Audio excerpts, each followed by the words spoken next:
kembali kita melanjutkan kajian rutin tematik bersama Majelis Ta'lim Qalbun Salim. Dan insya Allah materi yang akan kita angkat di kesempatan kali ini adalah apakah kehidupan kita sudah barokah? Sudahkah kita menjadi hamba yang barokah? Baik, kita akan awali dengan menjelaskan tentang apa yang dimaksud dengan al-barokah. Yang perlu kita pahami bahwa keberkahan itu bersumber dari Allah Subhanahu wa Ta'ala. Sebab kebaikan di alam raya ini semuanya berasal dari Allah. Karena itu kita memuji Allah Subhanahu wa Ta'ala dengan kalimat tabaraka. Tabaraka wa Ta'ala. Sebagaimana yang Allah Subhanahu wa Ta'ala berikan pujian untuk dirinya sendiri dengan kalimat tabaraka. Allah berfirman, tabarakalladzi biyadihil mulku. Maha berkah zat yang dimana segala kerajaan ada di tangannya. Allah Subhanahu wa Ta'ala juga berfirman, tabarakalladzi nazzalal furqana ala abdihi. Maha berkah zat yang telah menurunkan al-furqan kepada hambanya, yaitu Al-Quran yang diturunkan kepada Nabi Muhammad sallallahu alaihi wasallam. Sedangkan para makhluknya, mereka mendapatkan kebaikan dari Allah. Sehingga makhluk itu dalam posisi sebagai pihak yang diberkahi. Yang memberkati adalah Allah Subhanahu wa Ta'ala. Dan makhluk sebagai pihak yang diberkati. Karena itu para makhluknya disebut oleh Allah Subhanahu wa Ta'ala dengan sebutan mubarak. An-Nabiyul Mubarak, kota yang mubarak, seperti kota Mekah disebut oleh Allah Subhanahu wa Ta'ala sebagai kota yang mubarak. Allah Subhanahu wa Ta'ala berfirman, inna awwala baitin wudi'a lin-nas lalladzi bi Bakkah mubaraka. Sesungguhnya rumah pertama kali yang diletakkan untuk manusia adalah rumah yang berada di kota Bakkah yang mubarak, yang diberkahi. Sebagaimana pula Allah Subhanahu wa Ta'ala menyebut Lailatul Qadar dengan malam yang diberkahi. Inna anzalnahu fi lailatin mubarakah inna kunna mundzirin. Sehingga dalam ayat-ayat ini kita bisa melihat makhluk Allah Subhanahu wa Ta'ala ada yang diberkahi oleh Allah. Mereka mendapatkan kebaikan dari Allah. Karena itu makhluk tidak boleh memiliki sebutan dan pujian tabarak. Tabarak untuk makhluk tidak boleh. Tabarak hanya untuk Allah Subhanahu wa Ta'ala. Sedangkan makhluk, sebutan mereka adalah makhluk yang mubarak, yang diberkahi. Sebab keberkahan bagi makhluk itu adalah keberkahan dari Allah Subhanahu wa Ta'ala. Bukan dia sendiri yang menjadi sumber kebaikan, karena makhluk tidak memiliki kuasa untuk memberikan kebaikan di luar kehendak Allah Subhanahu wa Ta'ala. Baik. Selanjutnya, apa makna barokah? Kata al-barakah secara bahasa artinya adalah al-khairul katsir. Secara kata al-barakah secara bahasa yang pertama bermakna al-khairul katsir, kebaikan yang banyak. Dan ada juga yang mengatakan bahwa makna al-barakah adalah an-nama'u waz-ziyadah, tumbuh dan berkembang. Dan ada yang mengatakan bahwa al-barakah maknanya adalah asyai'ud daim, sesuatu yang bertahan. Sehingga dari beberapa pendekatan makna bahasa ini, maka bisa kita simpulkan bahwa arti dari al-barakah bisa menunjukkan makna sesuatu yang bertahan, menunjukkan makna sesuatu yang selalu tumbuh dan berkembang, atau menunjukkan makna yang memberikan banyak kebaikan. Baik. Seperti keterangan yang disampaikan oleh Ar-Raghib Al-Asfahani dalam penjelasan yang beliau sampaikan. Keberkahan dalam agama atau keberkahan ketika seseorang mendapatkan kebaikan dari Allah. Kata beliau, qala Ar-Raghib, al-barakatu hiya thubutul khairi al-ilahi fi syai'. Keberkahan adalah adanya kebaikan ilahiyah. Kebaikan ilahiyah artinya kebaikan yang datang dari Allah. Fi syai'in, pada satu makhluk tertentu. Qala ta'ala, Allah Ta'ala berfirman, walau anna ahlal qura amanu wattaqaw lafatahna alaihim barakatin minas sama'i wal ard. Kalau penduduk negeri itu beriman dan bertakwa, maka akan kami bukakan untuk mereka barakatin, keberkahan dari langit dan dari bumi. Wa summiya bidzalika, dan berkah dinamakan berkah li subutil khairi fihi subutul ma'i fil birkah. Kemudian kenapa sumur itu disebut sebagai al-birkah?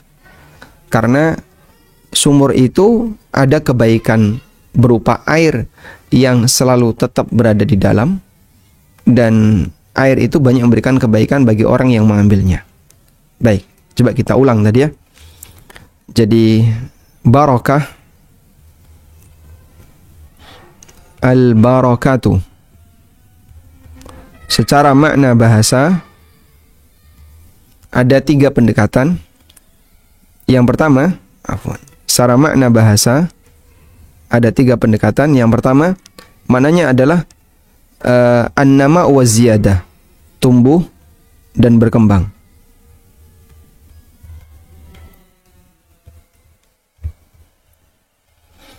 Makna yang kedua, barakah bisa bermakna menetap.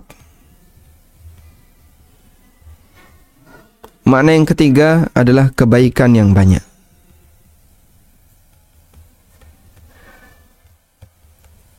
Baik. Sehingga gabungan dari 3 ini, sesuatu yang berkah adalah sesuatu yang memiliki kebaikan, yang jumlahnya banyak, dan kebaikan itu bertahan, menetap atau bertahan. Bahkan kebaikan itu selalu tumbuh dan berkembang. Dalam bahasa Arab, sumur itu disebut dengan al-birkah. Birkah. Sumur itu bisa disebut dengan abar atau abyar atau bir. Bisa juga disebut dengan al-birkah. Bisa disebut dengan al-bi'ru. Jamaknya abyar. Maka ada istilah bir Ali atau abyar Ali, yaitu daerah Dzulkhulaifah. Dan bisa juga disebut dengan al-birkah. Kenapa sumur disebut al-birkah? Dari kata barakah, li'anna fihil ma' ad-daim. Karena sumur itu di dalamnya ada air, yang air itu bertahan. Setiap kali orang mengambilnya tetap bertahan ada airnya.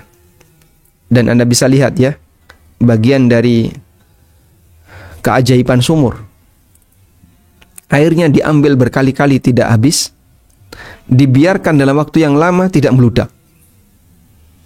Sehingga sumur itu ketika sama sekali tidak pernah diambil airnya nggak tumpah keluar.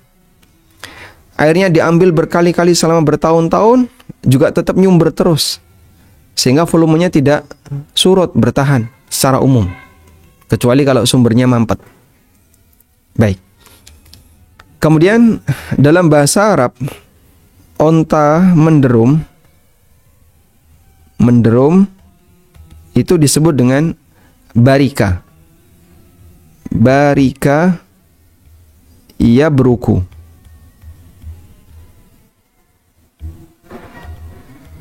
Barika yabruku. Barika yabruku artinya onta menderum. Artinya menderum. Barikatil ibil. Barikat al-ibil. Artinya onta menderum. Kenapa menderum disebut berasal dari kata barika? Karena menderum itu menetap di satu tempat. Saat onta itu menderum, maka dia menetap di satu tempat. Ini asal makna dari kata berkah secara bahasa. Baik. Dan tadi sudah kita sampaikan bahwa sumber berkah adalah Allah Subhanahu wa ta'ala. Karena itu Allah memuji dirinya sendiri dengan mengatakan tabaraka. Tabarakalladzi biyadihil mulk. Tabarakalladzi nazzala al-furqana ala abdi. Dan beberapa ayat yang lainnya di mana Allah Subhanahu wa ta'ala memuji dirinya dengan menyebut dirinya dengan pujian tabaraka. Sedangkan makhluk diberkahi. Dan makhluk itu diberkahi. Karena itu sebutan untuk makhluk adalah makhluk yang mubarak, makhluk yang diberkahi.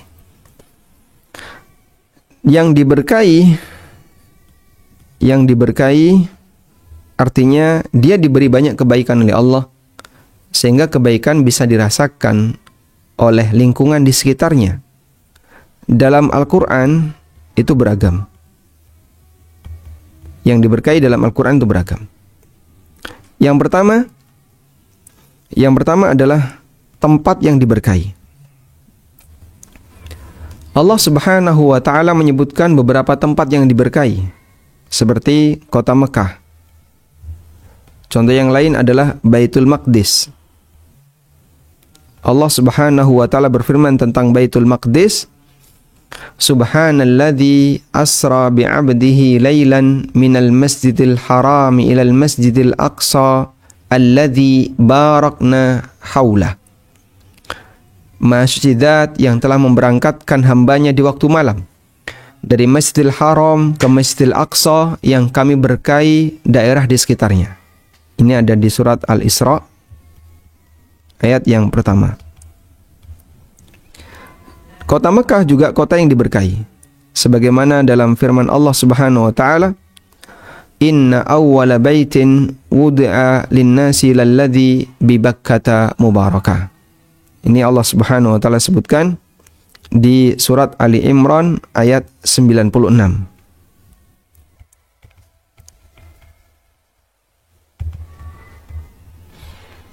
Demikian pula tempat turunnya Taurat.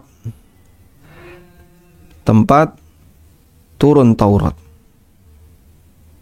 Allah Subhanahu wa ta'ala menyebut tempat ini sebagai Al-Buq'ah Al-Mubarakah. Sebagaimana yang Allah Subhanahu wa ta'ala sebutkan dalam firman-Nya, "Falamma ataha nudiya min syati'il wadil aymani fil buq'atil mubarakati minasyajari ayya Musa, inni anallahu rabbul alamin." Ini ada di surat Al-Qasas ayat 30.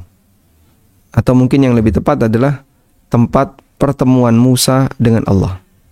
Tempat Musa dapat wahyu. Ini ada di surat Al-Qasas ayat ayat 30. Baik. Ini beberapa keterangan dalam Al-Quran di mana Allah Subhanahu wa ta'ala memberikan keberkahan untuk tempat. Dan termasuk di antaranya adalah negeri yang penduduknya beriman dan bertakwa. Daerah di mana penduduknya beriman dan bertakwa. Negeri yang penduduknya beriman dan bertakwa, Allah Subhanahu wa ta'ala bukakan keberkahan untuknya. Sebagaimana yang tadi disinggung dalam ayat di surat Al-A'raf ayat 96. Walau anna ahlal qura amanu wattaqau lafatahna alaihim barakatin minas sama'i wal ard. Kami akan bukakan untuk mereka keberkahan dari langit dan dari bumi. Sehingga daerah itu diberkahi oleh Allah Subhanahu wa ta'ala karena penduduknya beriman dan bertakwa. Ini ada di surat Al-A'raf ayat 96. Baik. Kemudian juga ada waktu yang berkah. Keberkahan juga diberikan oleh Allah pada waktu tertentu. Contohnya apa? Lailatul Qadar. Allah Subhanahu wa ta'ala menyebut Lailatul Qadar sebagai malam berkah. Sebagaimana yang Allah Subhanahu wa ta'ala sebutkan di surat Ad-Dukhan ayat yang ketiga. Inna anzalnahu fi lailatin mubarakah inna kunna mundirin fiha yufraku kullu amrin hakim. Sesungguhnya kami turunkan Al-Quran ini di malam yang diberkahi. Inna kunna mundirin. Dan kami adalah yang memberikan peringatan. Sehingga Lailatul Qadar termasuk di antara yang diberkahi oleh Allah Subhanahu wa taala. Ini ada di surat Ad-Dukhan ayat yang ketiga. Nah, kemudian Allah Subhanahu wa taala juga jadikan bulan Ramadan sebagai bulan yang berkah. 1 bulan penuh ini sebagai bulan yang berkah. Sebagaimana sabda Nabi sallallahu alaihi wasallam, "Qad ja'akum syahrun mubarak." Ini disebutkan dalam hadis. Telah datang kepada kalian bulan yang diberkahi. Baik. Ada juga manusia yang diberkahi. Seperti para nabi. Di antaranya Nabi Isa alaihi salatu wassalam, Allah Subhanahu wa taala menyebut tentang Nabi Isa alaihi salam, "Wa ja'alani mubarakan aynama kuntu wa awsani bis salati waz zakati ma dumtu hayya." Dan Allah menjadikanku sebagai hamba yang mubarakan, yang diberkahi. Dan ini adalah ucapan Nabi Isa alaihissalam ketika beliau masih berada dalam gendongan Maryam. Ini contohnya ada di surat Maryam ayat yang ke-30.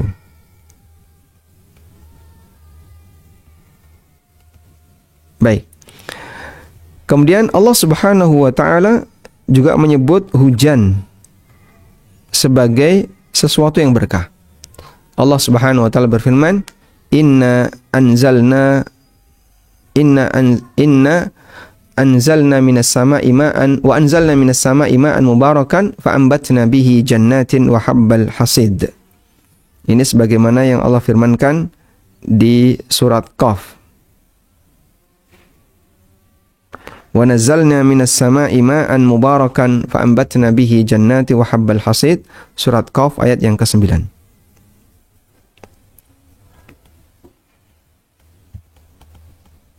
Baik. Dan masih banyak yang lainnya. Beberapa contoh di mana Allah Subhanahu wa taala menunjukkan ada beberapa makhluk yang diberkahi oleh Allah Subhanahu wa taala. Tempat yang diberkahi, waktu yang diberkahi, manusia yang diberkahi, hujan yang diberkahi. Mereka disebut sebagai makhluk yang diberkahi karena mereka banyak memberikan kebaikan bagi yang lain. Kota Mekah diberkahi karena kota Mekah memberikan kebaikan bagi penduduknya maupun orang yang datang ke sana. Sehingga siapapun yang hadir di kota Mekah, dia bisa mendapatkan banyak limpahan pahala. Baitul Maqdis juga diberkahi, karena ini termasuk di antara salah satu kota suci. Dan Allah Subhanahu wa ta'ala akan jadikan Baitul Maqdis sebagai pusat Islam ketika di akhir zaman, pada waktu Nabi Isa turun bersama Imam Mahdi. Titik kumpulnya adalah di Baitul Maqdis. Demikian pula Allah Subhanahu wa taala jadikan Lailatul Qadar sebagai malam berkah, karena di malam itu Allah banyak menurunkan rahmatnya, keselamatan untuk penduduk bumi. Tanazzalul malaikatu warruhu fiha biidzni rabbihim min kulli amrin salam. Salamun hiya hatta matla'il fajr. Bulan Ramadan juga demikian, air hujan juga seperti itu. Dengan keberadaan hujan, Allah Subhanahu wa taala menumbuhkan bumi dengan aneka tanaman. Baik. Sekarang kita akan mengukur. Jika tadi ukuran keberkahan adalah nilai kebaikan yang bertahan dan bahkan tumbuh, maka bagaimana dengan manusia yang berkah? Manusia yang berkah adalah manusia yang banyak memberikan kebaikan bagi yang lain, alias dia adalah manusia yang banyak memberi manfaat bagi yang lain. Nabi Isa alaihi salatu wassalam disebut oleh Allah sebagai hamba yang diberkahi. Wa ja'alani mubarakan aynama kuntu. Dan Allah jadikan aku sebagai hamba yang diberkahi dimanapun aku berada. Karena keberadaan Nabi Isa alaihi salam, beliau mendakwahi masyarakat, mengajarkan mereka akan kebaikan, sehingga masyarakat bisa lebih terdidik, mendapatkan pembelajaran tentang hukum Allah. Mereka akan menjadi manusia yang lebih baik dengan sebab dakwah yang disampaikan Nabi Isa alaihi salatu wassalam. Baik. perlombaan kita menuju ini. Perlombaan kita menuju ini. Kita berlomba untuk menjadi manusia yang berkah, memberi manfaat bagi yang lain sesuai dengan kemampuan yang diberikan oleh Allah Subhanahu wa taala. Karena itu Nabi SAW memberikan motivasi dalam hadis yang sahih.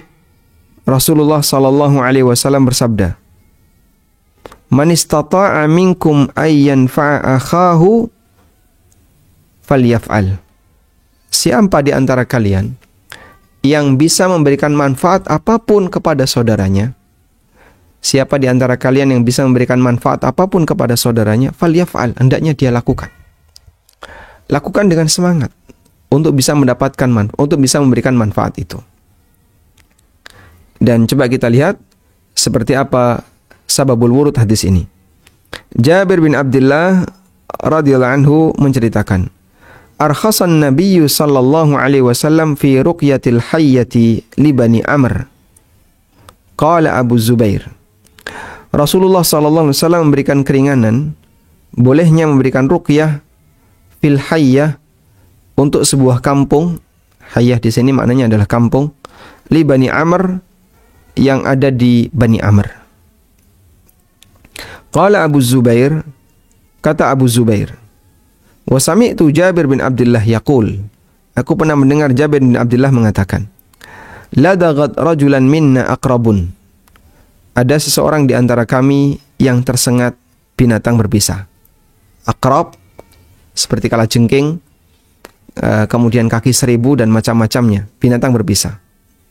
Wa nahnu julusun ma'a Rasulillahi sallallahu alaihi wasallam, dan kami sedang duduk bersama Rasulullah sallallahu alaihi wasallam. Faqala rajulun, lalu ada seseorang yang mengatakan, ya Rasulullah arqi, ya Rasulullah, bolehkah saya meruqyah? Karena ada permintaan di tempat si A, di kampung A ada orang yang sedang disengat binatang berbisa. Faqala rajulun, lalu ada salah satu sahabat, ya Rasulullah, boleh saya meruqyah? Qala, beliau mengatakan, man istata'a minkum ay yanfa'a akhahu falyaf'al. Siapa di antara kalian yang bisa memberikan manfaat bagi orang lain, lakukan. Termasuk salah satunya adalah membantu orang yang sedang kesakitan karena dia disengat binatang dengan cara memberikan ruqyah kepadanya. Baik. Dan ruqyah untuk kasus disengat binatang itu sangat mujarab. Dan ini kami ajarkan kepada jamaah-jamaah bahwa kalau Anda disengat tawon atau disengat binatang berbisa, sebelum dibawa ke dokter misalnya, selama masih bisa untuk diobati sendiri, silahkan obati dengan cara ruqyah. Langsung bacakan Al-Fatihah dengan niat meruqyah. Insya Allah ini ruqyah yang sangat mujarab. Nabi SAW pernah menyebutkan, la ruqyah illa min ainin au hummah. Tidak ada ruqyah kecuali karena penyakit ain au hummatin, atau karena demam. Ruqyah karena penyakit ain, maksudnya la ruqyah illa min ainin, tidak ada ruqyah kecuali karena penyakit ain atau demam. Maknanya adalah tidak ada ruqyah yang lebih mujarab kecuali karena dua penyakit ini. Penyakit ain kalau bahasa kita kesambet. Ada bayi yang diajak ikut walimah nikah, tiba-tiba pulang panas, demam. Ada yang diajak main kemana, tiba-tiba ketika pulang dia demam.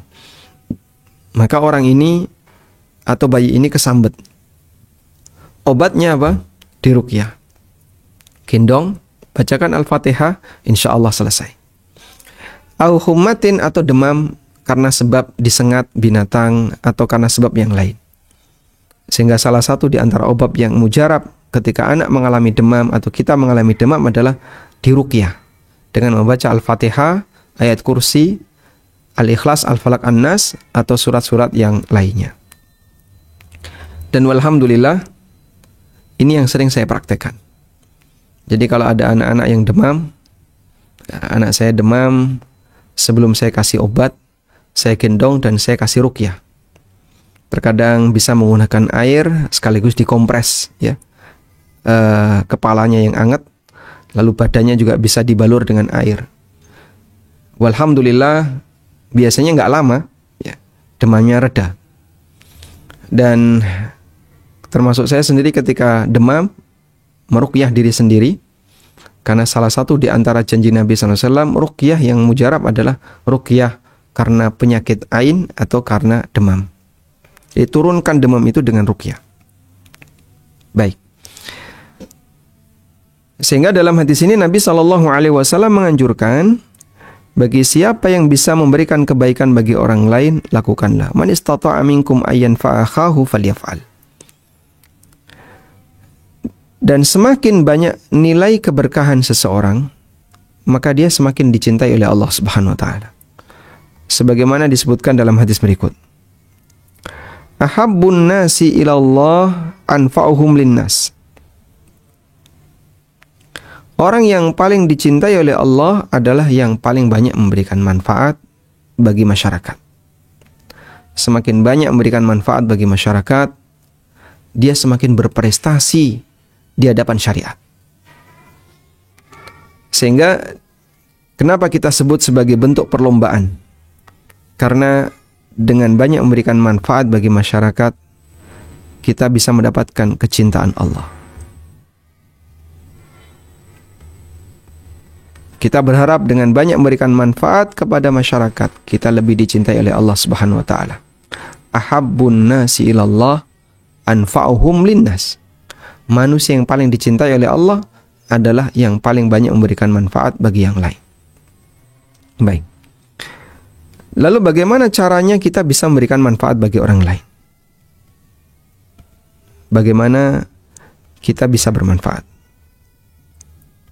Kita bisa memberi manfaat.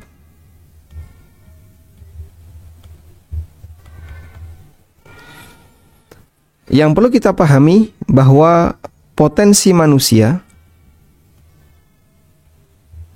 itu berbeda-beda. Manusia punya potensi yang berbeda-beda.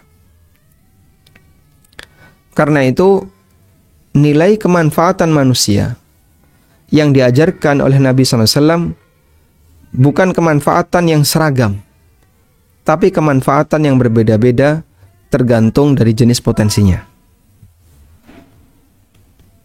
Sehingga kemanfaatan manusia itu dikembalikan kepada potensi masing-masing, sesuai potensinya.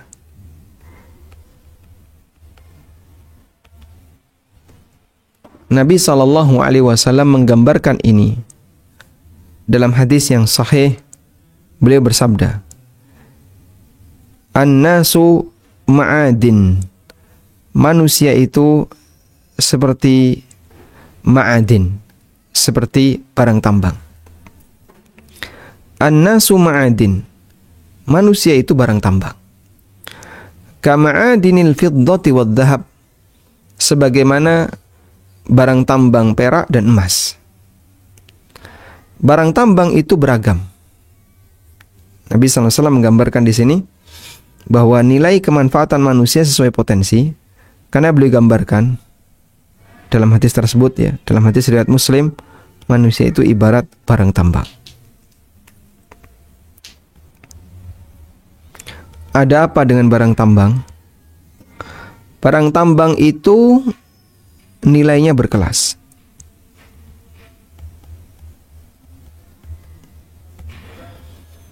Ada barang tambang golongan A, ada barang tambang golongan B, ada golongan C, seperti yang kita kenal, ya. Yang golongan A itu apa saja? Mungkin emas, saya tidak tahu, ya, nggak hafal saya. Ya. Ada barang tambang golongan B yang nilainya lebih murah daripada itu.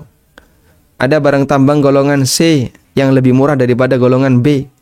Kerikil, bebatuan, pasir itu golongan C, ya. Di Jogja cukup banyak ini golongan C. Sehingga mondar-mandir truk, ya, ngangkut pasir Itu perizinannya adalah barang tambang golongan C. Nah, bahkan ada barang tambang yang nggak laku.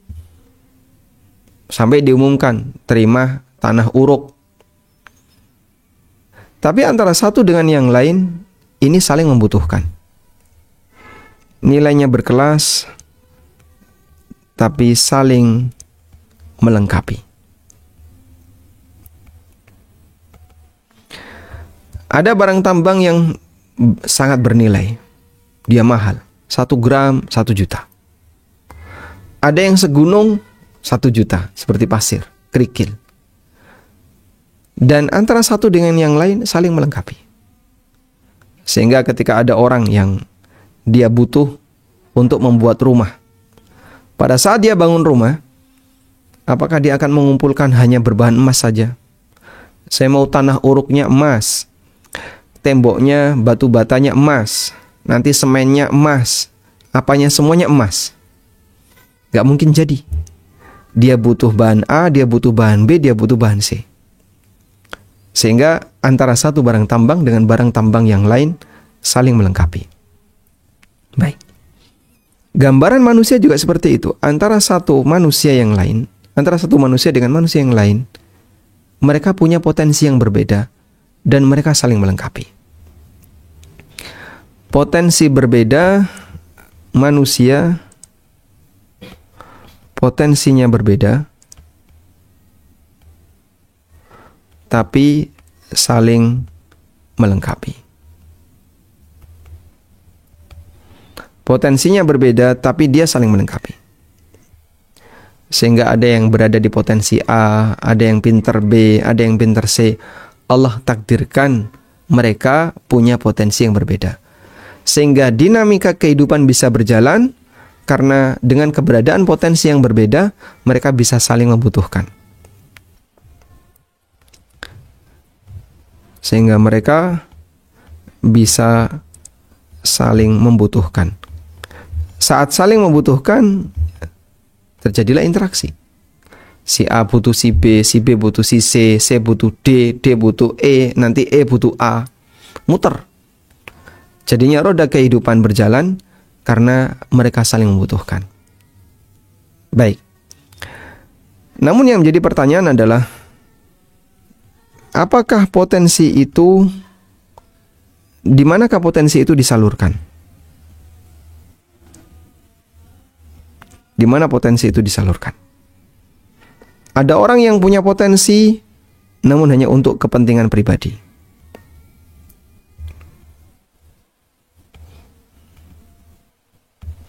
Berarti dia tidak memberikan manfaat bagi umat.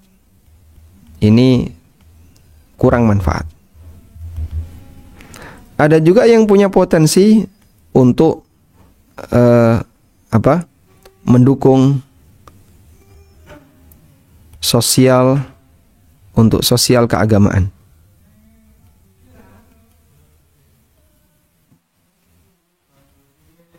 Dan inilah nilai manfaat yang diberikan oleh Allah Subhanahu wa taala kepada hambanya. Maka para nabi disebut sebagai manusia yang berkah karena dia memberikan kemanfaatan dalam bentuk sosial keagamaan. Tidak hanya sebatas kemanfaatan sosial, tapi juga kemanfaatan keagamaan, karena keberadaan kemanfaatan keagamaan itulah yang nanti akan memberikan kebaikan bagi masyarakat dunia dan akhirat. Baik. Karena itu kita bisa lihat di sini Rasulullah sallallahu alaihi wasallam bersabda, "Khiyaruhum fil jahiliyah, khiyaruhum fil Islam idza faquhu." Orang terbaik di antara mereka di zaman jahiliyah akan menjadi orang yang terbaik ketika dia masuk Islam. Orang terbaik di antara mereka di zaman jahiliyah akan menjadi orang terbaik ketika mereka masuk Islam, tapi dengan syarat idza faquhu, apabila mereka paham agama. Ya. Sehingga di sini yang terbaik di zaman jahiliyah.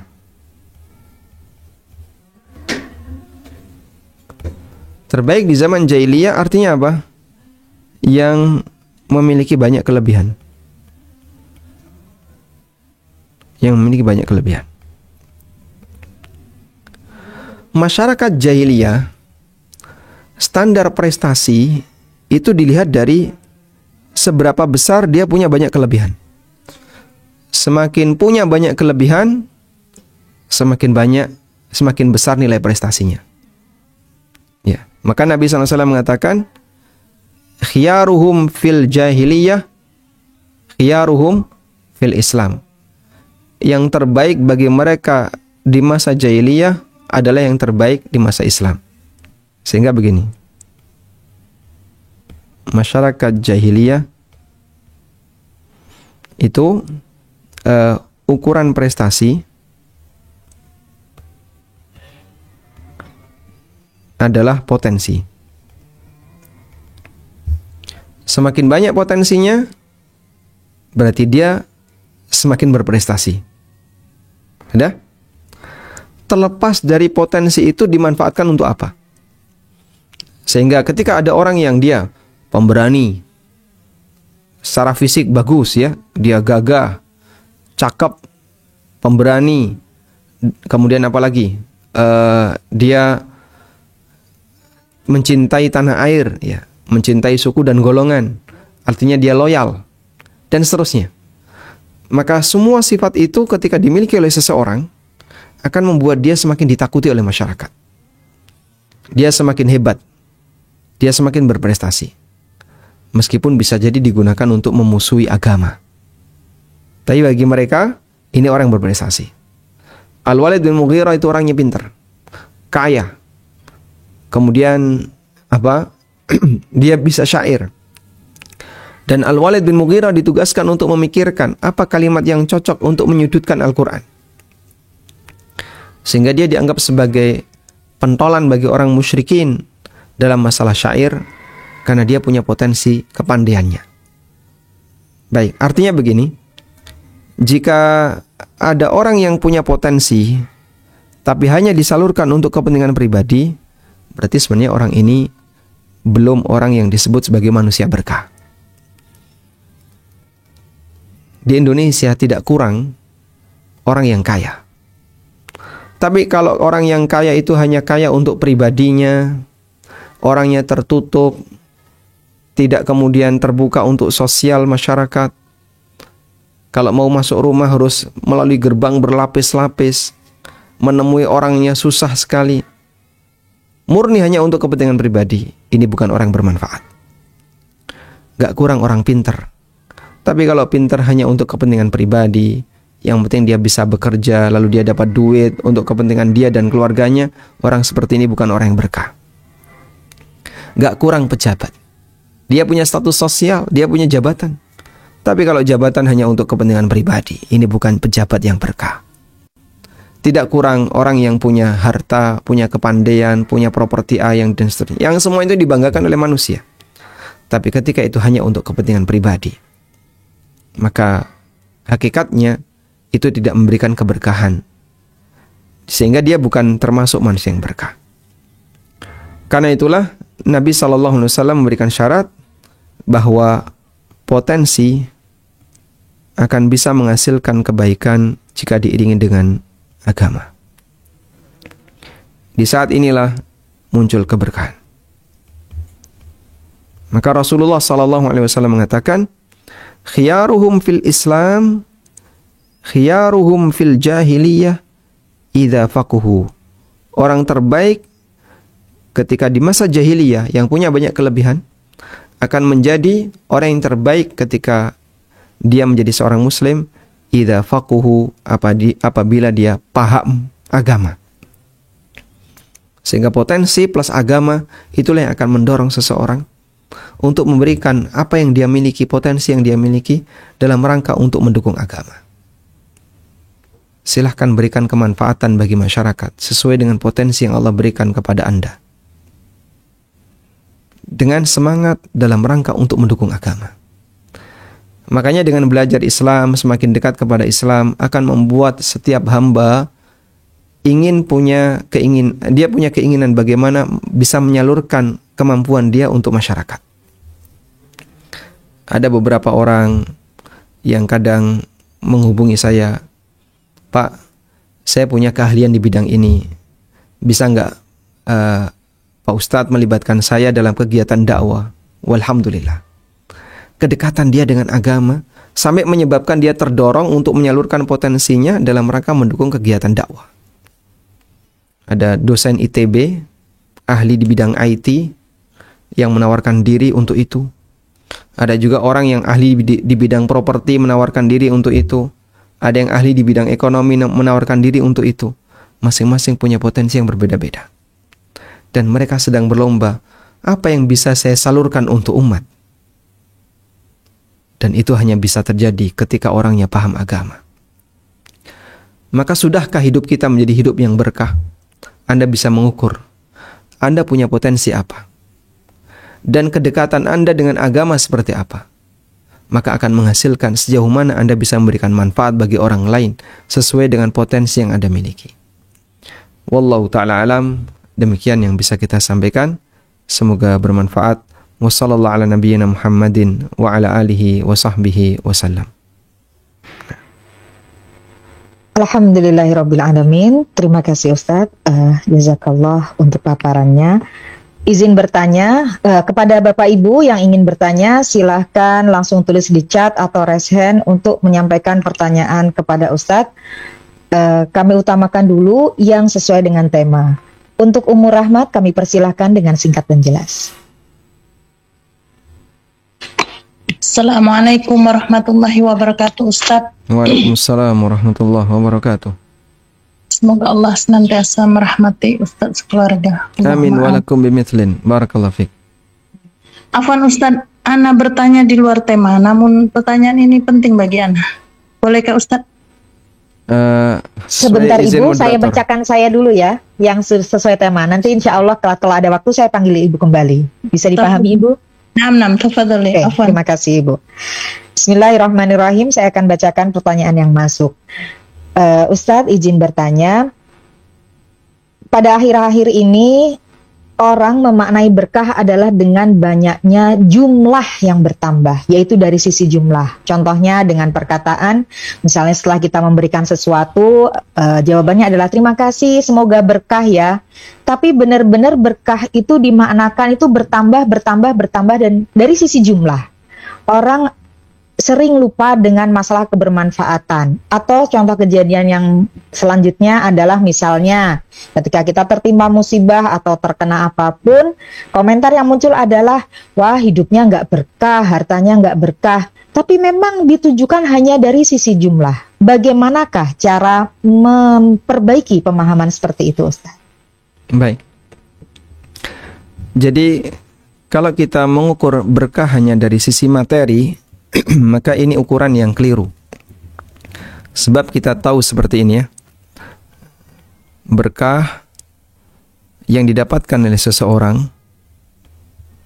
itu umumnya memang diukur dengan jumlah materi. Semakin kaya, makin banyak hartanya, usahanya makin bertambah, disebut sebagai orang yang berkah. Meskipun bisa jadi orang itu ketika kaya juga tidak banyak memberikan dan menyumbang untuk kegiatan sosial, murni untuk kepentingan pribadi, hanya untuk kepentingan dia jalan-jalan, untuk keluarganya, dia habiskan untuk dirinya saja. Jarang dia gunakan untuk kepentingan sosial keagamaan. Tentu saja yang seperti ini bukan manusia yang berkah. Anda bisa lihat, Nabi SAW kita sepakat, beliau adalah manusia yang paling berkah. Beliau adalah manusia yang paling berkah.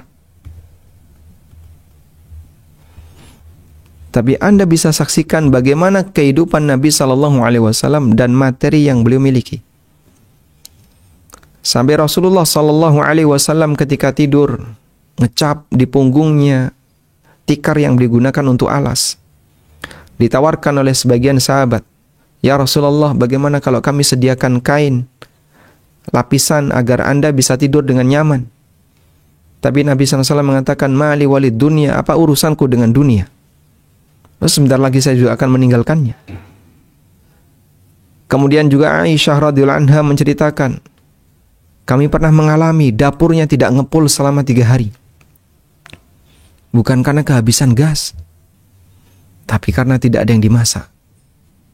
Sampai orang itu bertanya, tabi'in ini bertanya, "Fama ta'kulun?" Lalu apa yang kalian makan? Aswadan. Kami memakan 2 benda berwarna hitam. Yang dimaksud di situ adalah kurma dan air. Sehingga kurma berwarna hitam, air itu jernih ya. Tapi karena dicampur dengan kurma kan jadi hitam. Atau ketika digabungkan maka diambil mana yang ghalib, mana yang lebih dominan. Dalam penggunaan kata yang digabungkan, 2 kata yang digabungkan. Seperti matahari dan bulan, itu sebutannya al-qamaran, 2 bulan, padahal yang satunya matahari. Ayah ibu dalam bahasa Arab sebutannya abawan, 2 bapak, padahal yang satunya ibu. Jadi mereka hanya mengkonsumsi, Nabi SAW dan Aisyah hanya mengkonsumsi kurma dan air, karena tidak ada yang dimasak. Dengan kehidupan beliau yang demikian sederhana, artinya secara materi hampir nggak ada, sedikit sekali. Bahkan sampai menjelang wafatnya Nabi SAW utang gandum, karena beliau tidak punya bahan yang bisa digunakan untuk nafkah keluarganya. Beliau membeli gandum dengan cara tertunda pembayaran. Lalu Rasulullah SAW menggadaikan baju besi. Apakah seperti ini tidak disebut sebagai kehidupan yang berkah? Ukuran keberkahan ada di mana? Kalau Anda taruh di materi, Anda akan mengatakan Nabi SAW orang yang secara materi tidak banyak. Dan mungkin konsekuensinya berarti keberkahan beliau kurang. Tapi bukan dari sisi ini. Dan banyak Nabi yang hidupnya penuh dengan keterbatasan. Kalau kemudian ukurannya materi, bagaimana jawaban kita untuk Nabi Ayub alaihissalam yang disebut oleh Allah Subhanahu wa taala dalam Al-Qur'an sebagai innahu awwab. Beliau adalah hamba yang awwab, yang rajin bertaubat. Demikian pula yang dialami oleh Yunus alaihissalam, yang beliau ditelan oleh ikan dan kemudian kosong, tidak punya apapun. Akhirnya Allah Subhanahu wa taala sediakan untuknya. Dan di antara nabi ada yang diuji oleh Allah dengan kemiskinan, sampai dia hanya punya 1 pakaian. Ketika pakaian itu ada kutunya, kutu itu sampai membunuh dia. Ya. Jadi ada nabi yang diuji oleh Allah Subhanahu wa taala dengan kemiskinan.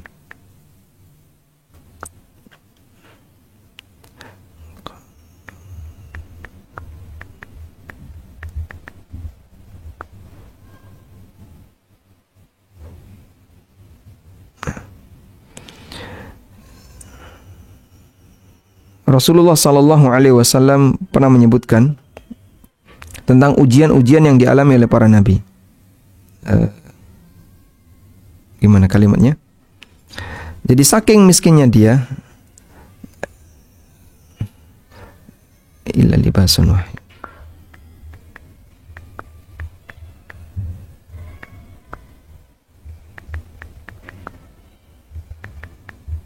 Coba, semoga ini ketemu.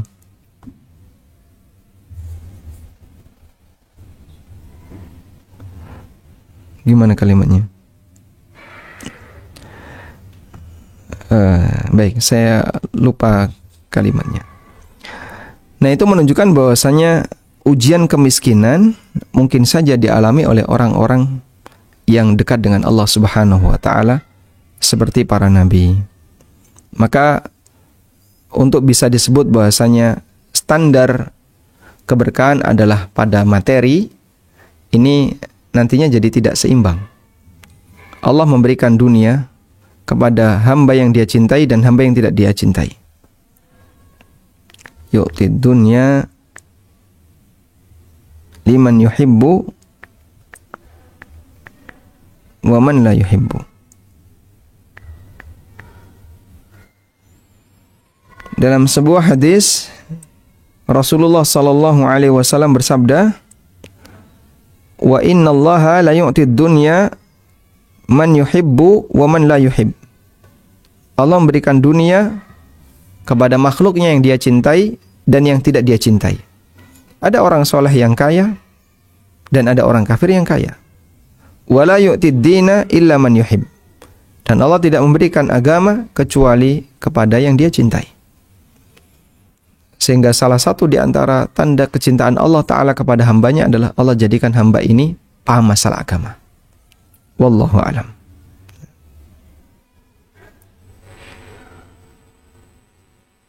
Pertanyaan selanjutnya, jika ada seseorang yang mengucapkan ketika ada tamu datang, kemudian tamunya pulang, mengucapkan terima kasih ya. Kalau dalam bahasa Jawa Ustadz, mohon maaf, sampun barokai kulo gitu. Apakah itu salah atau benar Ustadz? Barokai rumah saya gitu bahasanya kurang lebih. Kalau orang mengatakan seperti itu, terima kasih sudah membawa keberkahan untuk rumah saya. Jika yang dimaksud adalah dengan kehadiran orang ini, saya punya amal melayani tamu, insya Allah kalimat ini benar. Dan mungkin itu yang dimaksud. Terima kasih sudah membawa keberkahan untuk rumah kami. Sebab ketika seseorang beramal soleh, maka amal soleh itu adalah sumber keberkahan baginya. Dan termasuk keberadaan tamu itu menjadi sumber keberkahan bagi penghuni rumah. Sebagaimana yang disebutkan dalam hadis berkaitan dengan keutamaan tamu. Coba kita sebutkan.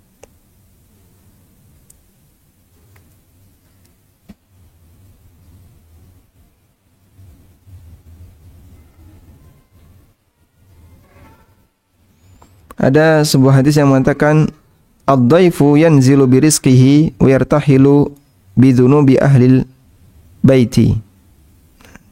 Kita cek hadisnya ya.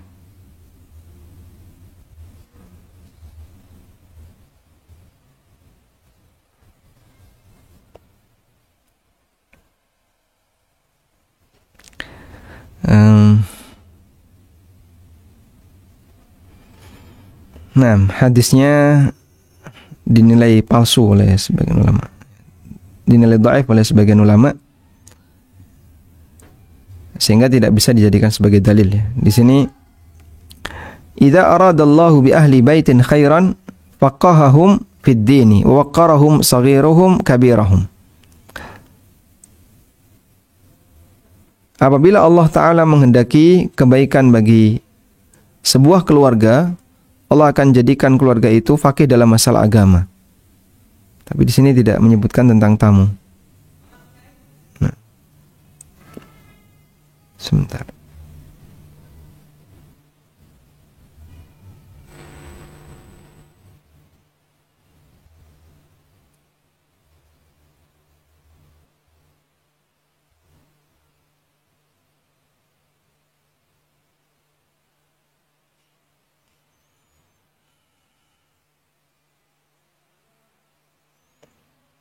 Ya, hadisnya dhaif.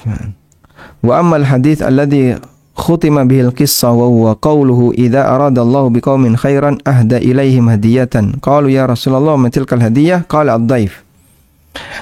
Apabila Allah menghendaki kebaikan bagi satu kaum, maka Allah akan kirim kepada mereka hadiah. Coba kita sama-sama lihat teks hadisnya. Apabila Allah menghendaki kebaikan bagi satu kaum, Allah akan kirimkan kepada mereka hadiah. Mereka bertanya, ya Rasulullah, wa matilkal hadiah? Hadiah apakah itu? Qala, beliau bersabda, ad-dhaif. Hadiah itu adalah tamu. Yanzilu birizqihi. Tamu itu datang dengan membawa rizki. Wa yartahilu. Dan dia pulang. Wa qad ghafarallahu li ahlil manzil. Dan ketika tamu itu pulang, Allah mengampuni dosa penghuni rumah. Fa innahu haditsun dhaifun la yathbutu 'anin Nabi sallallahu alaihi wasallam. Hadis ini dhaif, tidak sahih dari Nabi sallallahu alaihi wasallam. Dan beberapa riwayat yang lain ini juga sama ya. Kalimatnya ad-dhaifu yanzilu bihi birizki. Tamu itu membawa rizki, dan sanadnya dhaif jiddan. Sanadnya dhaif sekali. Kemudian dari hadis Anas, ini juga sanadnya mungkar dengan riwayat yang semisal.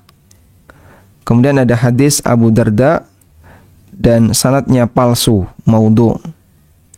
Jadi kesimpulannya hadis ini dhaif. Baik. Ya, meskipun kita paham bahwa keberadaan tamu bagi tuan rumah akan mengajak kepada tuan rumah untuk beramal soleh. Sebab Nabi SAW menyebutkan bahwa bagian dari konsekuensi iman adalah memuliakan tamu. Rasulullah SAW bersabda, "Man kana yu'minu billahi wal yaumil akhir falyukrim dhaifah." Siapa yang beriman kepada Allah dan hari akhir, dia harus memuliakan tamunya. Berarti memuliakan tamu termasuk cabang iman. Dan itu adalah sumber keberkahan bagi tuan rumah karena dia telah memuliakan tamunya. Dari sisi itulah bentuk keberkahannya. Bukan dari sisi tamu itu yang membawa keberkahan. Karena hadis yang menyebutkan tentang ini ada yang derajatnya dhaif sekali, ada yang derajatnya palsu, sehingga tidak bisa kita nisbahkan kepada sabda Nabi SAW. Wallahu a'lam. Alhamdulillahirabbil alamin. Pertanyaan selanjutnya, bagaimana memang kita harus menjadi manusia yang memiliki keberkahan atau kebermanfaatan, dan orang yang paling berhak mendapatkan kebermanfaatan kita adalah keluarga sendiri, terutama anak ataupun orang tua. Bagaimana Ustadz jika keinginan orang tua kita itu bertentangan dengan syariat Islam, tapi kalau kita tidak melakukannya, kita khawatir hidup kita tidak berkah. Misalnya contohnya dalam sebuah acara pernikahan, orang tua menginginkan siraman dan yang tradisi yang lain-lain gitulah. Bagaimana Ustadz menengahi antara kita nih sebagai anak yang menjadi manusia yang bermanfaat, tapi dengan hal-hal seperti itu? Mohon jawaban. Justru seperti itu tidak bertentangan. Dosa itu bukan keberkahan ya. Sehingga ketika kita mengizinkan orang lain berbuat dosa, yang penting orang itu merasa nyaman, orang itu merasa bahagia dan senang, itu bukan keberkahan. Ini masuk kategori ta'awun 'alal itsmi wal 'udwan. Tolong-menolong dalam perbuatan dosa dan maksiat. Tentu saja ketika ada orang tua misalnya, saya butuh duit, kamu bisa nggak ngasih? Ternyata anaknya nggak punya. Ya nek ngono, kalau begitu ini sertifikat tanah, tolong antarkan ke bank. Tolong dibantu ibu, biar nanti bisa cair. Kamu tanda tangan, karena kamu termasuk ahli waris. Lalu anak ikut tanda tangan. Wah gimana ya, daripada nanti saya berantem sama ibu, nggak cocok. Udah ikut tanda tangan aja. Saat pengajuan verifikasi untuk mendapatkan pinjaman secara ribawi, anak itu ikut tanda tangan. Sehingga ibunya bisa mendapatkan utang dari bank dengan nilai sekian ratus juta. Ya, terlepas dari apakah dia punya dana untuk pelunasan atau tidak. Tapi saat dia melakukan akad tanda tangan, jangan dia sebut ini dalam rangka untuk keberkahan bagi orang tua. La haula wala quwata illa billah. Anda sedang maksiat. Anda sedang berbuat maksiat. Seorang anak yang sering menghadiahkan rokok untuk bapaknya, jangan disebut sebagai anak yang berkah. Pinter awakmu nek muleh nggawa hadiah. Bapak paling seneng nek awakmu muleh. Kenapa? Digawakno rokok sak slot. Ini ngasih penyakit ke bapaknya. Meskipun bapaknya merasa senang ketika anaknya ini pulang, karena setiap kali pulang dia sendiri yang selalu membawa hadiah rokok. Anak yang lain nggak ada. Anak pertama kalau pulang bawa kurma, anak yang kedua kalau pulang bawa kacang, anak ketiga kalau pulang bawa rengginang, yang keempat kalau pulang bawa rokok. Masya Allah. Tapi bapak mungkin merasa paling senang dengan anak yang keempat karena hadiahnya paling istimewa menurut dia. Cuman ini kan ngeracun nih bapak, bukan memberikan kebaikan. Nah dari sini kita bisa mengukur ya. Kalau orang tua ngajak anaknya berbuat maksiat, lalu dia turut mendukung dan mengabulkannya, ya ini bukan memberikan kebaikan, justru ini menjerumuskan satu keluarga dalam perbuatan maksiat. Tradisi-tradisi yang itu berbahaya bagi akidah, ya seharusnya kan kita bersihkan dari keluarga kita, setahap demi setahap. Justru keberkahan itu datang ketika Anda memberikan pendidikan. Kepada siapa Pak? Termasuk kepada orang tua. Nabi Ibrahim alaihissalam sampai harus bermusuhan dengan bapaknya. Dan bapaknya dinasihati. Ya abati la ta'budi syaitan, inna syaitana kana lirrahmani asiyya. Ya abati, wahai ayahku, jangan kau sembah setan. Wahai ayahku, inni akhafu ayyamassaka adzabu minar rahman fatakuna lisyaitani waliya. Aku takut engkau akan mendapatkan azab dari Ar-Rahman, dari Allah, sementara kau menjadi wali bagi setan. Ya. Diajari oleh Nabi Ibrahim alaihissalam, ayahnya. Sampai terjadi clash, benturan antara Ibrahim dengan bapaknya. Bapaknya sampai mengatakan kepada Ibrahim, la illam tantahi la arjumannaka wahjurni maliya. Nek kowe ra gelem leren Ibrahim, kalau kamu enggak mau diam, tak balang awakmu, tak lempari kamu, pergi dari sini. Sampai diusir oleh ayahnya ketika Ibrahim mempertahankan akidah dan mengajarkan ayahnya akidah yang lurus. Apakah kita sebut bahasanya Ibrahim tidak memberikan keberkahan untuk keluarganya? Beliau datangkan keberkahan itu, disampaikan kepada keluarganya, orang yang paling dia sayangi, ayahnya. Tapi ayahnya menolak. Nabi SAW datang dengan membawa keberkahan, An-Nabiyul Mubarak. Saat kota Mekah didatangi oleh Nabi yang berkah ini, terjadi pertempuran.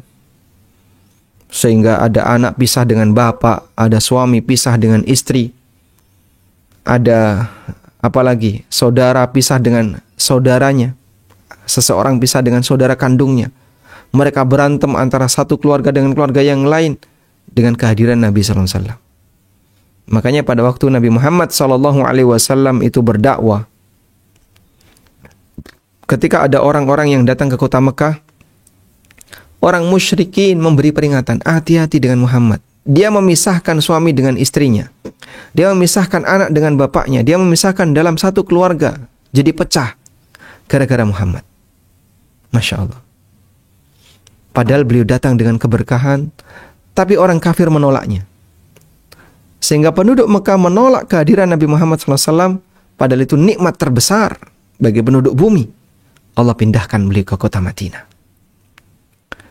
Jadilah Madinah menjadi kota terhormat setelah didatangi oleh Rasulullah SAW dan penduduknya mau menerima. Maka yang namanya perjuangan menyampaikan kebenaran pasti akan ada tantangan. Bisa jadi tantangan itu datang dari keluarga kita, orang tua dan sekitarnya. Jadi kalau Anda punya pemahaman bahwasanya praktek seperti itu adalah praktek penyimpangan, seharusnya Anda berikan pendidikan kepada orang tua. Sampaikan dengan cara yang baik, ya, bahwasanya praktek kayak gini dalam Islam itu tidak boleh. Ada sisi-sisi pelanggaran akidah yang perlu diwaspadai. Kalau masalah atus, kan atus bisa di kamar mandi kan. Tapi kalau ada ritual tertentu, nanti mandi kembang, terus sebelumnya doa, ditaruh di tempat umum, dilihat banyak orang, ini aurat dibuka, dilihat banyak orang, ya tidak selayaknya dilakukan. Belum lagi keyakinan-keyakinan yang menyertainya. Kenapa sih harus kayak gini? Oh, ini dalam rangka ini, itu kan keyakinan yang menyertainya.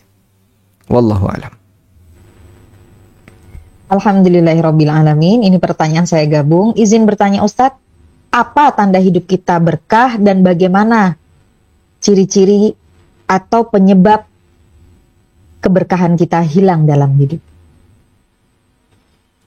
Kalau kita melihat tanda kita ini orang berkah atau tidak, Anda bisa mengukur sejauh mana nilai kemanfaatan Anda bagi masyarakat. Sehingga begini, ada sebagian orang, dia bukan ustadz, bukan tokoh agama, tapi dia bisa memberikan banyak kemanfaatan bagi masyarakat. Saya kasih contoh, ini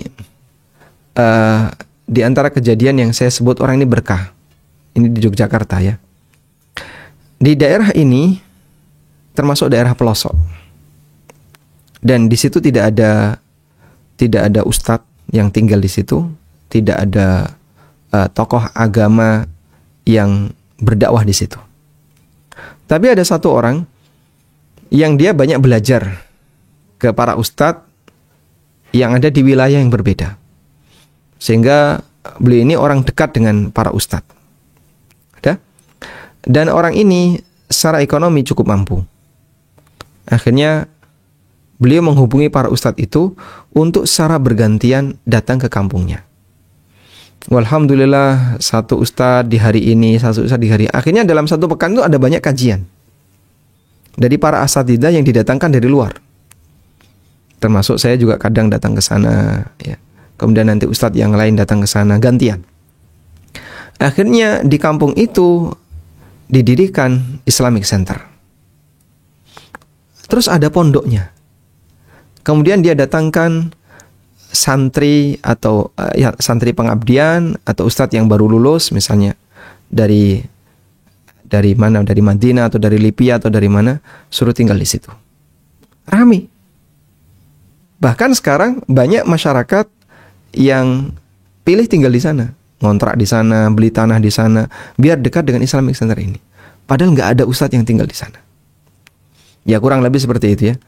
Jadi bukan syarat untuk bisa memberikan keberkahan bagi masyarakat Anda harus jadi dai, bukan syarat demikian. Bisa jadi Anda bukan dai tapi pioner, menggerakkan kegiatan dakwah di masyarakat tersebut, diterima oleh masyarakat setempat, bahkan menjadi garda terdepan sehingga masyarakat ketika ada dakwah mau menerima. Karena apa? Orang ini beliau dermawan bagi lingkungan, beliau juga dihormati oleh lingkungan, meskipun dia bukan tokoh agama. Lalu para ustadz datang ke sana. Ada 2 tempat yang seperti ini. Sampai akhirnya daerah itu menjadi daerah yang banyak dihuni oleh teman-teman yang pengen belajar agama. Nah, contohnya demikian. Anda bisa mengukur kira-kira sejauh mana saya bisa memberikan manfaat bagi umat dengan potensi yang saya miliki. Insya Allah itulah nilai keberkahan yang Allah berikan kepada Anda. Wallahu a'lam. Pertanyaan selanjutnya, bagaimanakah doa yang sebaiknya diucapkan misalnya selain Assalamualaikum warahmatullahi wabarakatuh, misalnya nih, kan ada keberkahan. Ketika kita melihat nikmat orang lain, melihat kebaikan, kekaguman pada orang lain, apakah tepat jika kita sudah mengucapkan Masya Allah, Tabarakallah, atau Barakallah, atau tepatnya bagaimana Ustadz pengucapan doa itu agar doa itu pun datang ke diri kita? Kalau mendoakan diri kita sendiri agar menjadi orang yang berkah, apa yang bisa kita ucapkan? Anda bisa mohon kepada Allah Ta'ala kebaikan dunia dan akhirat. Rabbana atina fid dunya hasanah wa fil akhirati hasanah wa qina adzabannar. Kemudian Anda juga bisa minta kepada Allah limpahan hidayah. Allahumma inni as'alukal huda wat tuqa wal afafa wal ghina. Karena semua kebaikan itu ketika ada pada diri kita, insya Allah kita jadi berkah. Kita minta takwa kepada Allah. Allahumma ati nafsi taqwaha wa zakkiha anta khairu man zakkaha. Sebab manusia yang diberi hidayah oleh Allah, orangnya bertakwa dan dia banyak memberikan, pasti nanti dia akan berusaha untuk banyak memberikan manfaat bagi yang lain. Dengan dorongan itu, sebab dia tahu saya ingin dapat pahala. Dan peluang untuk bisa dapat pahala adalah bagaimana saya bisa memberikan kemanfaatan bagi yang lain sesuai dengan kemampuan yang dia punya. Misalnya ketika dia punya harta, dia berusaha untuk memberikan manfaat dalam bentuk hartanya. Akhirnya dia cari di mana situs-situs wakaf yang bisa saya lakukan. Dia beli tanah, lalu dia wakafkan. Kemudian di situ dibangun pusat kegiatan sosial kemasyarakatan untuk dukung agama, sangat mungkin. Baik. Sehingga dengan berbekal takwa, hidayah, iman yang kuat, semangat untuk beramal, insya Allah hamba bisa menjadi berkah. Kemudian yang kedua, apabila kita melihat sesuatu yang baik pada orang lain, teman kita, keluarga kita, dan seterusnya, Nabi SAW menganjurkan agar kita mendoakan keberkahan. Ya. Man ra'a minkum man yu'jibuhu min akhihi syai'. Siapa yang melihat satu hal yang baik pada saudaranya, fal yubarik fi, maka berikan doa keberkahan untuknya.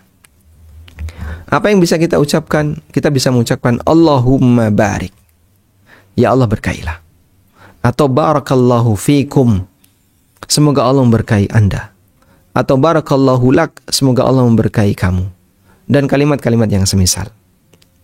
Kita juga bisa memuji Allah, tabarakallah, masya Allah. Ini sesuai dengan apa yang dikehendaki oleh Allah. Dan itu dianjurkan agar nikmat itu tetap bertahan. Karena salah satu di antara penyebab nikmat itu dicabut oleh Allah adalah pada waktu ada orang melihat nikmat lalu dia kagum, kemudian melupakan yang memberi nikmat. Dia melupakan yang memberi nikmat, yaitu Allah Subhanahu wa taala. Saat dia dalam kondisi seperti itu, Allah Subhanahu wa taala akan mencabut nikmatnya. Karena itu jangan lupa untuk mengingat Allah pada saat kita melihat nikmat yang diberikan oleh Allah Subhanahu wa taala kepada salah satu di antara saudara kita. Wallahu a'lam. Terakhir untuk Ummu siapa tadi ya yang bertanya di luar tema? Terakhir Ibu, silahkan dibuka mic-nya.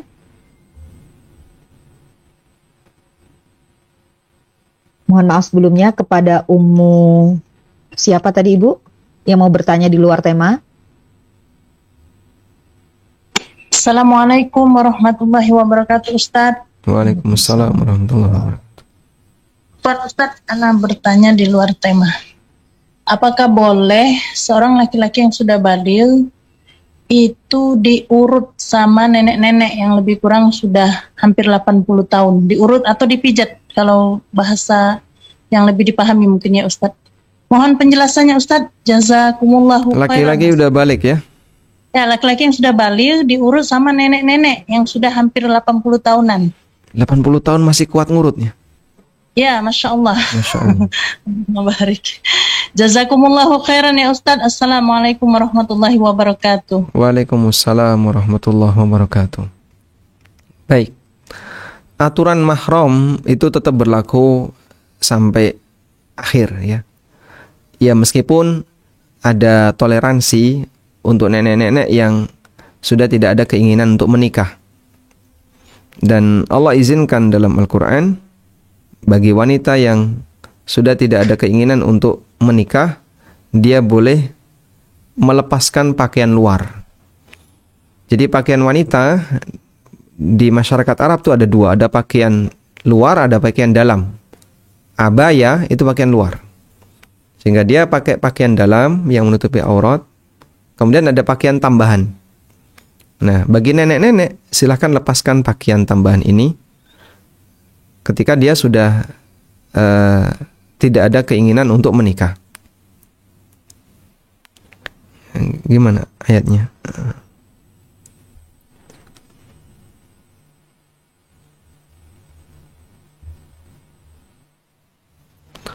Di surat An-Nur ayat 60 Allah Ta'ala berfirman, wal qawa'idu minan nisa'i allati la yarjuna nikaha. Para wanita yang sudah lanjut usia, yang sudah tidak ada harapan bagi lelaki untuk menikahinya. Jadi lelaki melihat sudah enggak tertarik. Falaisa 'alaihinna junahun ayyadna thiyabahunna ghaira mutabarrijatin bizina. Tidak ada dosa baginya untuk menanggalkan thiyab. Thawb itu adalah pakaian luar. Ghaira mutabarrijatin bizina, tapi tidak boleh pamer ya dengan kecantikannya. Misalnya terus dandan, hengesan ya. Pakai shadow. Nenek-nenek tampil di permukaan kayak gitu. Wah. Bukan demikian. Jadi dia tetap menutup aurat dengan baik tanpa tabarruj. Namun dia boleh menanggalkan pakaian luar. Baik. Kemudian dalam masalah sentuhan juga tetap tidak boleh. Karena itu meskipun yang bersangkutan sudah 80 tahun, ini anak yang sudah balik, ya sepeser pun nggak tertarik dengan nenek-nenek itu. Tapi kan bisa jadi tidak berlaku sebaliknya. Nenek-nenek itu mungkin tertarik dengan anak ini. Dia nenek-nenek nyentuh lelaki yang masih muda. Ya kita tidak tahu ya, masih ada syahwat nggak sih nenek-nenek ini. Kalau lelaki ini mungkin tidak ada syahwat dengan dia. Oleh karena itu yang seperti ini tidak diperbolehkan. Baik, selama masih ada pilihan yang halal, tidak boleh melakukan yang dilarang. Ada nggak sih lelaki tukang pijit di sekitar itu? Ada Pak Ustadz? Baik, kalau begitu lelaki. Karena itu dalam Islam, apabila ada jenazah, maka yang wajib untuk memandikan adalah yang berjenis kelamin sama, kecuali suami istri, atau jika mayit di usia sebelum 7 tahun. Kalau mayitnya sudah di atas 7 tahun dan hubungannya bukan suami istri, yang boleh memandikan hanya lelaki. Ada orang yang bertanya, boleh nggak seorang anak memandikan jenazah ibunya? Anak perempuan boleh, anak laki-laki tidak boleh. Loh kenapa? Kan ini ibu saya sendiri. Betul. Tapi ibu kamu tidak boleh menyentuh organ-organ yang tidak boleh disentuh. Misalnya payudara, kemudian betis, lutut ke atas. Berbeda dengan sama jenis. Perempuan dengan perempuan, laki dengan laki. Demikian pula sebaliknya, anak perempuan tidak boleh memandikan bapaknya. Anak perempuan tidak boleh memandikan bapaknya. Sehingga harus sama jenis. Kecuali tadi ya, suami istri. Kalau suami istri bebas, sebab tidak ada batas aurat. Atau yang kedua, mayit yang meninggal sebelum usia 7 tahun. Itu bebas tanpa ada batasan jenis kelamin. Sehingga mayitnya laki dimandikan perempuan boleh dan sebaliknya. Wallahu a'lam. Baik. Mohon maaf sebelumnya Ustaz, termasuk di sini misalnya kita mendapati orang tua kita yang sudah sepuh, anaknya satu hanya itu, tapi orang tua dan anak tersebut berbeda jenis kelamin, juga tidak boleh misalnya kita yang merawat dalam hal memandikan, Ustaz? Tidak boleh. Masih banyak di negara kita yang Muslim yang bisa memandikan. Jadi kalau ibunya meninggal, ya kita undang tim memandikan jenazah dari ibu-ibu. Ini bukan meninggal Ustaz, sampun sepuh. Oh, sampun sepuh. Sepuh maksudnya dalam kesehariannya harus sudah dimandikan, disuapi. Anak hanya tinggal satu, maksudnya keadaannya hanya satu. Hari-hari kan tinggal dengan anaknya dan tidak ada pasangannya lah, misalnya seperti itu keadaannya. Bagaimana Ustaz untuk wallahu alam, jika demikian keadaannya, maka insya Allah tidak masalah. Karena dalam hal ini mereka kan masih mahram ya, ibu dan anak. Sehingga si anak merawat ibunya dengan cara seperti itu, insya Allah tidak masalah. Wallahu a'lam. Alhamdulillahirabbil alamin. Alhamdulillahirabbil alamin. Berakhir kajian kita pada siang hari ini. Kepada Ustadz kami persilakan untuk menutupnya dengan doa. Nah, baik, demikian yang bisa kita bahas di kesempatan kali ini. Semoga Allah Subhanahu wa ta'ala menjadikan kita sebagai hambanya yang diberkahi dimanapun kita berada, sebagaimana Allah Ta'ala memberikan keberkahan bagi orang-orang soleh sebelum kita, sehingga mereka bisa menyebarkan kebaikan bagi umat sesuai dengan ilmu yang Allah berikan kepadanya. Allahumma anfa'na bima 'allamtana wa 'allimna ma yanfa'una warzuqna ilma. Allahumma ja'alna mubarakan aina ma kunna. Rabbana hab lana min azwajina wa dhurriyyatina qurrata a'yun waj'alna lil muttaqina imama. Rabbana atina fid dunya hasanah wa fil akhirati hasanah wa qina adzabannar. Wa sallallahu ala nabiyyina Muhammadin wa ala alihi wa sahbihi wa sallam. Wa akhiru da'wana anil hamdulillahi rabbil alamin. Wassalamualaikum warahmatullahi wabarakatuh. Waalaikumsalam warahmatullahi wabarakatuh.